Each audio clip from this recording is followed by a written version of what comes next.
A couple of new kids on the block are about to go head to head. Hey, it's Joshua Vergara from Android Authority. What's going on, everybody? And this is the Samsung Galaxy Note 3 versus the LG G2 in a quick look. In a way, these two phones are quite similar in that both represent changes in their respective lines. The G2 dropping the Optimus in its name is much like the Galaxy S4 in its form and material, opting for the glossy plastic and has a 5-inch screen. The button layout has been moved to the back and is a unique way of using the smartphone that becomes pretty natural after a little time. The other feat of the G2 is its thinner bezels that give it a 5.2-inch screen. Thinner bezels are also found in the Note 3, which allow it a similar increase of 0.2 inches for its screen, now at 5.7. As a larger device, two-handed operation will obviously be more common, especially considering the usage of the S Pen.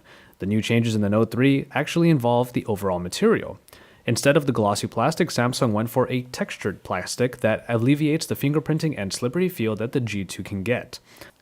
In display, the IPS display of the LG G2 brings a lot of expected brightness to the display game, but LG has been able to create a color saturation profile that actually rivals the Super AMOLED that Samsung has consistently brought out.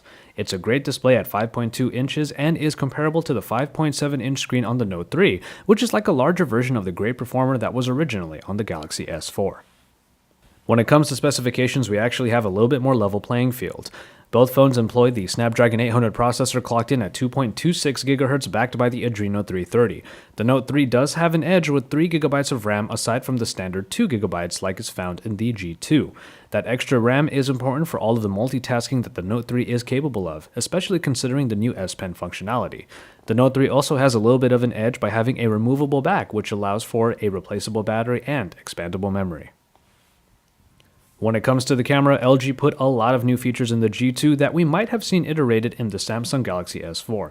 So in creative smartphone photography, things are a little more evened out here as well, as the Note 3 camera employs pretty much everything the S4's camera was capable of. The trump card in the G2 is its implementation of optical image stabilization, which is a feature we thought would come in the Note 3 but didn't make the final cut.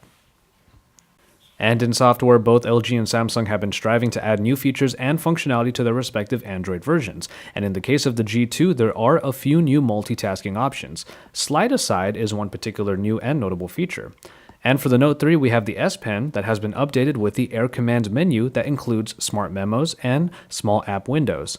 While LG's Optimus UI has grown quite a bit, the TouchWiz of the Note 3 is bolstered by the S Pen.